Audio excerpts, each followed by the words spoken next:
ತೀರದ ಕಾರುಣ್ಯ ಮಾತೆಯೇ ಮಂಗಳ ಮಂಗಳವು.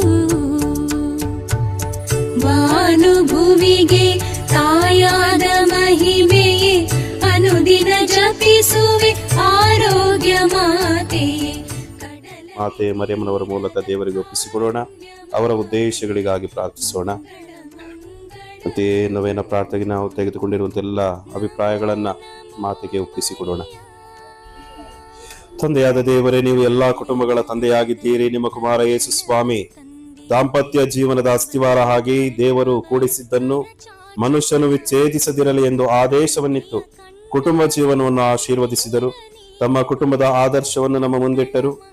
ಈ ಆದರ್ಶವನ್ನು ಅನುಕರಿಸುತ್ತಾ ಎಲ್ಲ ದಂಪತಿಗಳು ಸುಖ, ಸಂತೋಷ, ಸಮೃದ್ಧಿಯೊಂದಿಗೆ ಕಷ್ಟ, ಪರಿಶ್ರಮ, ಸಂಕಷ್ಟಗಳನ್ನು ಸಮಾನವಾಗಿ ಸ್ವೀಕರಿಸುವ ವಿಶಾಲ ಮನಸ್ಸನ್ನು ಅವರಿಗೆ ದಯಪಾಲಿಸಿರಿ. ಕನ್ಯಾ ಮರಿಯಮ್ಮನವರ ಬಿನ್ನಹದ ಮುಖಾಂತರ ಅವರಲ್ಲಿ ಅನ್ಯೋನ್ಯತೆಯನ್ನು, ಸಹಕಾರ ಭಾವವನ್ನು ದೃಢಪಡಿಸಿರಿ.